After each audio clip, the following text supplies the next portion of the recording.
जय हिंद साथियों, सैनिक समाचार इंडिया में आपका स्वागत है। सच्चाई हमेशा कड़वी लगती है। एकदम सही बात है। यदि किसी के साथ में चिकनी चुपड़ी बातें, उसको गुमराह करो, उसके साथ में झूठ बोलो तो उसे अच्छा लगता है और उस बात को वो जल्दी एक्सेप्ट भी करता है। लेकिन यदि कहीं सच्चाई की बात होती है तो उसे वो कड़वी घूंट मान के पीता है। और ऐसा ही हुआ OROP 2 के पूरे कंसेप्ट में। 16 मार्च 2022 को फैसला आ चुका था और एक महीना 16 अप्रैल 2022 को ख़त्म हो रहा था।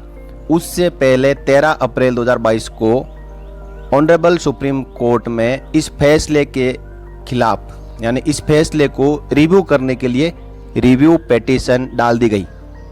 किसी भी सोल्जर को, एक्स सर्विसमैन को कानो कान खबर तक नहीं लगी और 22 अप्रैल 2022 तक भी नहीं बताया गया।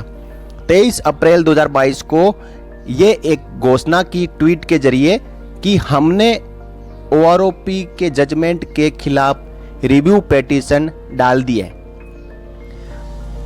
अब कहा जा रहा है कि ऑनरेबल सुप्रीम कोर्ट का जजमेंट अलग है और उसके अगेंस्ट जो डाली गई रिव्यू पिटीशन वो अलग है। यदि ये दोनों अलग है तो रिव्यू पिटीशन को एक महीने के अंदर अंदर डालने की जरूरत क्या थी?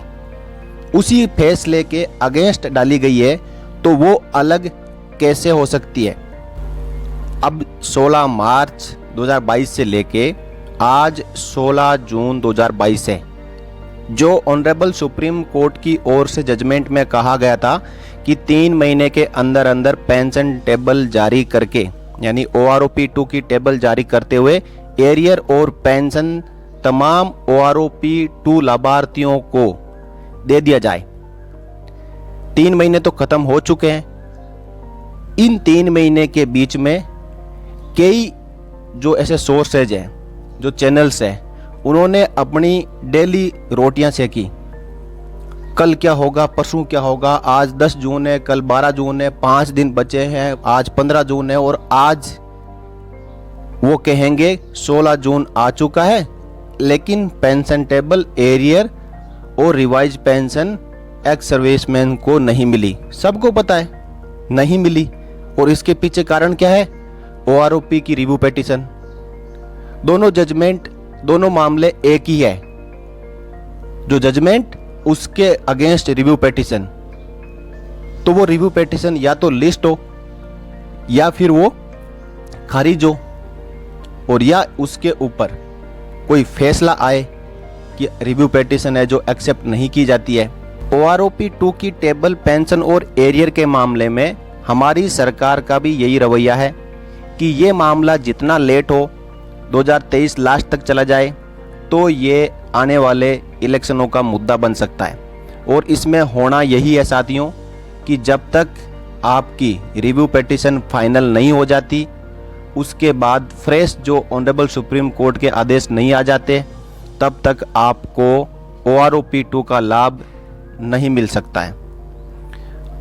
यदि हमारी सरकार को देना होता ऑनरेबल सुप्रीम कोर्ट के फैसले के अकॉर्डिंग तो आज 16 जून 2022 है, तो क्या आज एक दिन के अंदर टेबल भी आ जाएगी, एरियर भी दे दिया जाएगा और जो रिवाइज पेंशन है वो भी दे दी जाएगी? ऐसा संभव नहीं है। और आप बिल्कुल भी गुमराह ना हो। दोनों फैसले, जो रिव्यू पिटीशन का और आपकी जो ऑनरेबल सुप्रीम कोर्ट का जजमेंट है, वो एक ही चीज़ है, क्योंकि जजमेंट के ऊपर ही वो रिव्यू पिटीशन लगी है। वो सरकार की इच्छाओं और मंशाओं के खिलाफ हम जाके कुछ भी नहीं कर सकते। आप अभी हाल ही में देख रहे हो टूर ऑफ ड्यूटी का जो मामला है वो सरकार ने लागू कर भी दिया। अब चाहे युवा सड़कों पे हो, चाहे उसका विरोध प्रदर्शन करे, चाहे वो सुप्रीम कोर्ट में जाए, यदि ऑनरेबल सुप्रीम कोर्ट में जाएंगे तो वो कहेंगे ये सरकार का नीतिगत फैसला है, क्योंकि 15वीं वित्त आयोग की रिपोर्ट में कहा गया है कि रक्षा बलों के पेंशन और सैलरी के खर्च को कम किया जाए। ये कोई कोरा कागज नहीं है, ये एक कमेटी है। उस कमेटी ने सुझाव दिया है और उस सुझाव को लागू करना केंद्र सरकार का काम है। तो ये कम कैसे की जाए? आपने पहले देखा था, बीच में एक लेटर निकला था कि रिटायरमेंट एज को बढ़ाया जाए और पेंशन में कटौती की जाए और जो 15 साल में पेंशनेबल सर्विस करके एक सोल्जर आता था तो उसकी रिटायरमेंट एज को कम से कम, जो रिटायरमेंट जो सर्विस है वो कम से कम 20 ईयर किया जाए। लेकिन ये प्रोपोजल ख़त्म नहीं हुआ है, डिलिस्ट नहीं हुआ है, वो अभी भी प्रोपोजल है और वो आने वाले समय में इम्प्लीमेंट होगा। सरकार को ये वित्त आयोग को बताना होता है कि हमने रक्षा बलों के पेंशन और सैलरी में इतना खर्च कम कर दिया है, और ये वित्त आयोग की रिपोर्ट कोई ऐसे ही नहीं बनती है। हमारे देश की अर्थव्यवस्थाओं को पटरी पे चलाने के लिए ये वित्त आयोग अपनी जो फाइनेंशियल कमेटी है वो रिपोर्ट देता है, वो संसद में भी पेश होती है और उसके ऊपर डिस्कशन भी होता है। तो इस प्रकार साथियों ये सरकार के मुद्दे हैं और सरकार की इच्छा शक्ति के सामने हमारी जो योजनाएं, हमारी प्लानिंग, हम जो सोच रहे हैं वो फेल हो जाती है। आपने देखा होगा कि देश के तमाम ex serviceman major general Satbir Singh साहब से ये रिक्वेस्ट कर रहे हैं, वो ट्वीट कर रहे हैं, वो मैसेजेस कर रहे हैं कि OROP 2 की रिव्यू पेटिशन को वापस ले लिया जाए। और इस चैनल और मेरे द्वारा भी उनको बार बार ट्वीट किया जा रहा है कि OROP के ऊपर जो रिव्यू पेटिशन है उसके ऊपर अपडेट जारी की जाए और रिव्यू पेटिशन को वापस ले लिया जाए। हमने एक ट्वीट की मुहिम भी चलाई, लेकिन अभी तक कोई भी जवाब ऑफिशियली या ट्वीट के जरिए IESM द्वारा जारी नहीं किया गया है।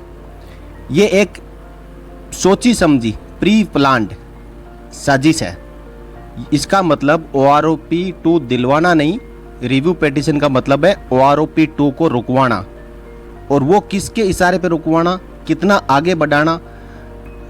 जब साथियों 2016 के अंदर OROP के ऊपर रिट पेटिशन डाली गई थी, 2016 से लेके 2022 तक उस रिट पेटिशन के कारण OROP 2 का लाभ भी देर हुआ, उसमें भी देरी हुई। और 2022 में आया क्या, जो 2014 की टेबल है OROP 1 की एज इट इज सेम रखी गई। और फैसले में भी यही कहा गया कि ये सरकार का नीतिगत फैसला है, इसमें कोई कमी नज़र नहीं आ रही। तो ये रिट पेटिशन किस लिए थी?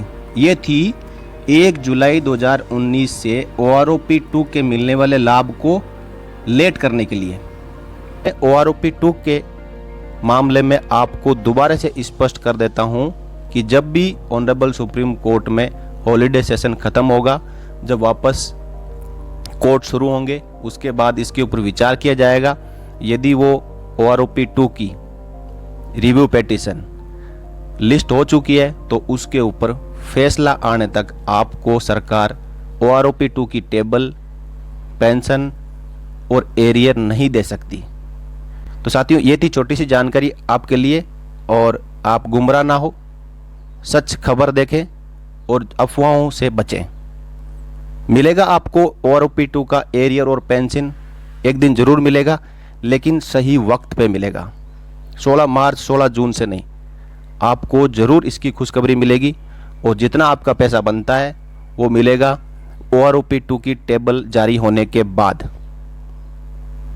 जय हिंद, जय भारत, वंदे मातरम।